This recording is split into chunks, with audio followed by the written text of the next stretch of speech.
Hey y'all, welcome back to my channel. In today's video, I am going to be showing you all what I did to survive all of this snow weather.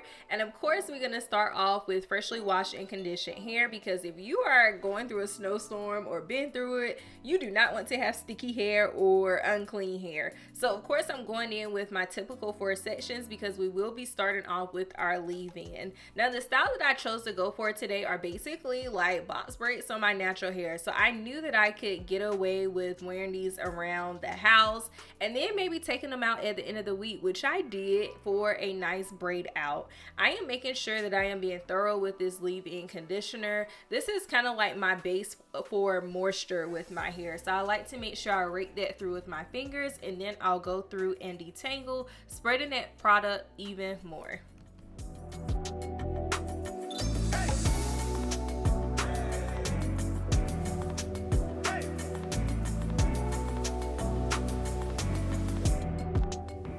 Once you finish that back section, of course, you're going to add that leave-in conditioner all over your head. And now we're going to start at the back with our sections for our plaits. Now, I'm going for medium large plaits, and I am using this TGIN Daily Moisturizing Cream right on top of that leave-in. And then I'm going to be a little extra and add a little bit of mousse. Now, the mousse is just for when we get to the end of the week and we want to take it down and we want the curls to look nice. This really helps with that definition. So I layer that right on top, brush it through to make sure I don't have any tangles, and I am going to plait. Now, when I am plaiting my hair, I do not like to borrow from any sections. You do not want to do that if you are going to take these braids out for a braid out. Once you get to the ends, you can finish with a 2-strand twist, and that only helps for an easier takedown process, and make sure it is smooth and take off that extra product. Now, moving to the next row, we are going to layer these braids like bricks, okay? So that's why I put that part in the middle, so I can make sure that I am layering them, and each row will have one braid in the middle, and then the next row will kind of have a part in the middle, and then the row above that will have a braid in the middle. Hope that makes sense, but make sure you don't forget to layer those products up there for moisture. Make sure that when you're plaiting, you are not borrowing from each section, okay?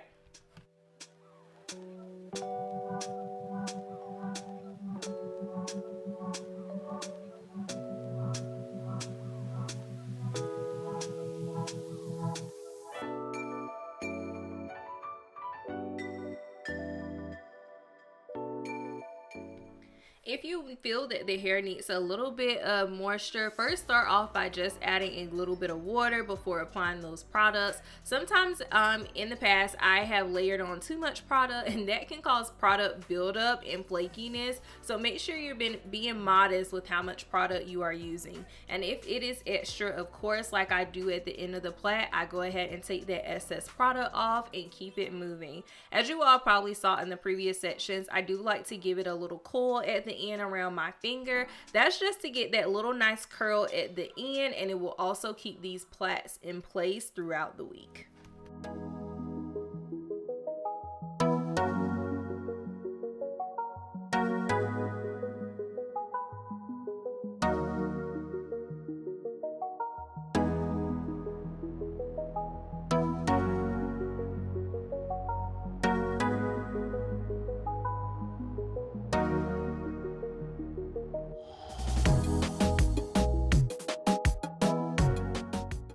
Here's what my hair is looking like once the back section is finished. As you all can see that I have those plaits layer in a brick format so that I don't have an annoying middle part. And now we're moving on to the front, and as you all can see here, for the most part my hair is still moisturized in the front, right, just from that leave-in and water. But of course, we're gonna go in with that TGIN Daily Moisturizer Cream and that mousse right on top, and repeat the process in the front. Like I always tell people in previous videos, once you get to the front, things do get easier because you can see more clearly, and it's just like you're in the final end zone, right? Like you have finished half of your hair, you just hang in there. And one thing about this style, it does take a little bit of time because you are doing plaits. You can literally do this with twists if you prefer, but I chose to do plaits because I knew that it would stay less frizzy at the roots if I started off with a braid.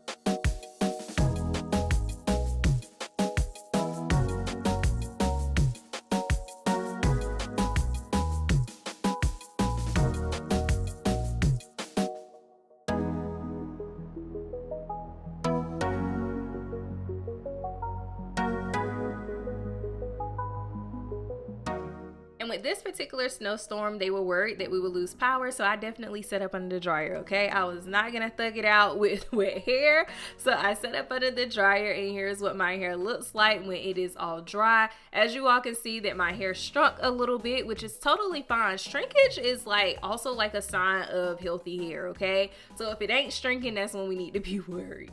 Now later on in the week, here is what my hair is looking like. As you all can see here, I could have rocked these plaits some more and just figured out a way to do some styles, but I was curious and I wanted to take these plaits down and see what the definition was like. So I did add a little bit of oil to my hands just to make this takedown process a little bit frizz-less or no frizz at all. So I'm just moving that oil on before going in and unraveling these plaits.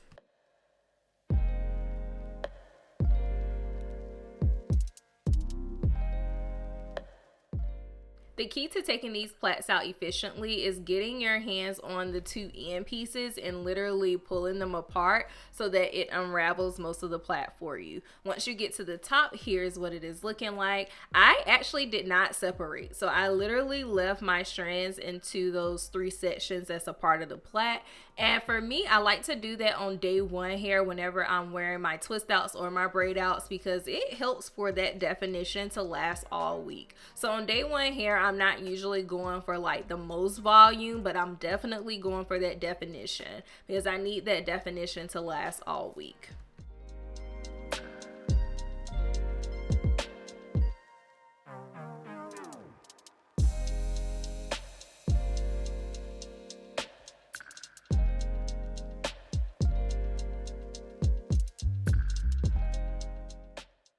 Now that the back is finished, it is definitely time for us to move to the front. So far, so good. No annoying middle part. We have definition and the volume is just coming naturally.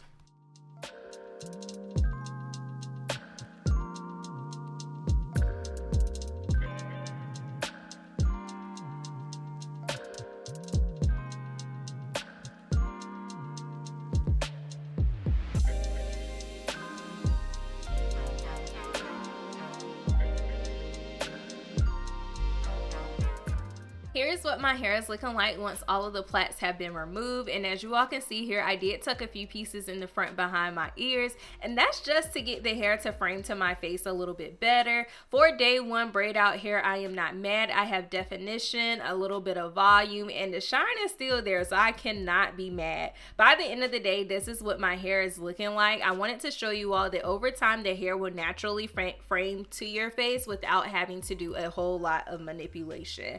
Throughout the rest of this video, I will show you all how the hair has aged. Overall, will I do this little natural box braid hairstyle on my hair again? Absolutely, because it's so low maintenance but definitely moisturizing, and I like the longevity of the hairstyle and to be able to transition into a braid out. As always, I hope you all enjoyed the video and found it useful, and as you see here, it's time for me to hop into another wash day routine. I can't wait to see you in the next video. See ya!